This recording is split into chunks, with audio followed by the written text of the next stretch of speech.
جی مفتی صاحب، آج کل ٹی ایل پی میں بہت کنٹروورسی چل رہی ہے، تو یہ سعد رضوی اور علامہ خادم حسین رضوی صاحب میں کیا فرق تھا؟ بسم اللہ الرحمن الرحیم۔ اگر فرق کی بات کریں تو زمین و آسمان کا فرق ہے کہ وہ باپ تھے اور یہ بیٹے ہیں، تو روحانیت کا، علم کا، تقریر کا سب یہ فرق موجود ہے۔ لیکن کئی چیزوں میں مطلب خاص کر جو ان کا ایجنڈا تھا، جو انہوں نے اعلان کیا ختم نبوت کا، تو اس پہ وہ قائم ہے، بالکل اس کو لے کر چل رہے ہیں۔ اتنی چھوٹی عمر میں اتنا بڑا کام کرنا یہ ہمت کی بات ہے۔ لیکن ان کی علمیت اور آپ کی اور تقریر اور ایک جذبہ جو ان کا تھا، یقیناً وہ تو میں کہتا ہوں کہ شاید ہی کوئی پیدا ہو کہ ایسا، پھر ایک مزوری ہے، مطلب ادھر جوانی ادھر مزوری ہے کہ آدھا دھڑ کام ہی نہیں کرتا، سمجھا گی؟ پھر بیماری بھی ہے، سب کچھ ہے، اس کے باوجود رات دن ختم نبوت کا کام کرنا، تو یہ آپ کا خاصہ ہی ہے، ٹھیک ہے؟ ایک ہی چیز کو بیان کرنے کے بجائے ایک بات کافی ہے کہ باپ باپ ہے، بیٹا بیٹا ہے، سمجھا گی؟ تو ان کی اپنی شان اور عظمت ہے۔ باقی ایک بات میں کہوں گا کہ علامہ خادم حسین رضوی اور جلالی صاحب، انہوں نے مل کے یہ جماعت بنائی اور کوئی اختلاف ہو گیا۔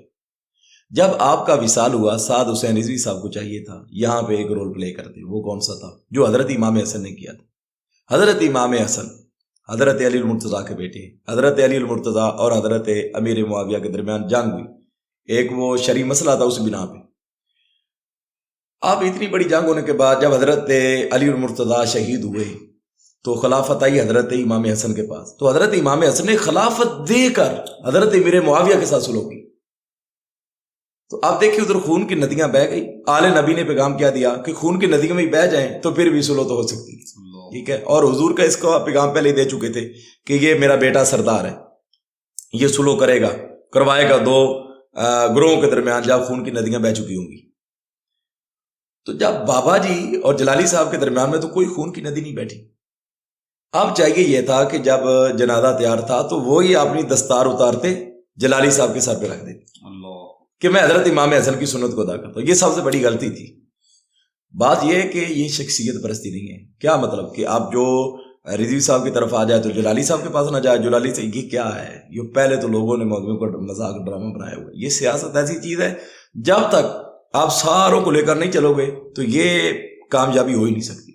یہ پاور شو ہو سکتا ہے، بہت سارے لوگ ہو سکتے، لیکن میرے پاس میرے گھر والے ہی نہیں ہیں تو اب میں نے کامیاب کیسے ہونا ہے؟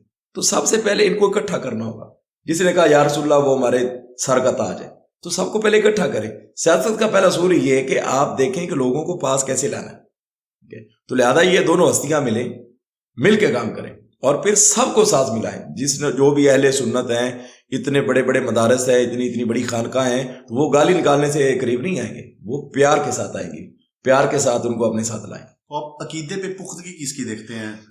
عقیدے کے پختگی، وہ عقیدے پہ پختگی وہ قبلہ امیر المجاہدین، آپ کو یاد ہوگا کہ ایک مرتبہ جہلم میں تقریر کی تھی حنیف قریشی نے، اور اس میں حضرت امیر معاویہ کی گستاخی کی، اور اس کے بعد بابا جی کا بیان تھا مینار پاکستان، تو وہاں آپ نے اتنی سختی کی اور آپ کا بیان وائرل ہوا، دور دور کتے ہو۔ کن کو کہا؟ ان کو کہا، یعنی خاص کر حنیف قریشی۔ اب ایک جانب بابا جی یہ فرما رہے ہیں، دوسری جانب آپ نے دیکھا ہوگا کہ وہ ان کے پاس بھی جا رہے ہیں، وہ ان کے پاس آ رہے ہیں۔ اصل میں بات تو عقیدے کی ہے نا، ہمیں کیا لینا دینا؟ اب دیکھیں کہ دنیاوی مفادات وہ پہلے یا عقیدہ پہلے؟ تو بابا جی نے کمپرومائز نہیں کیا کبھی کسی کے ساتھ، اور سختی تھی تو عقیدے میں تو بابا جی ٹانا ٹانتے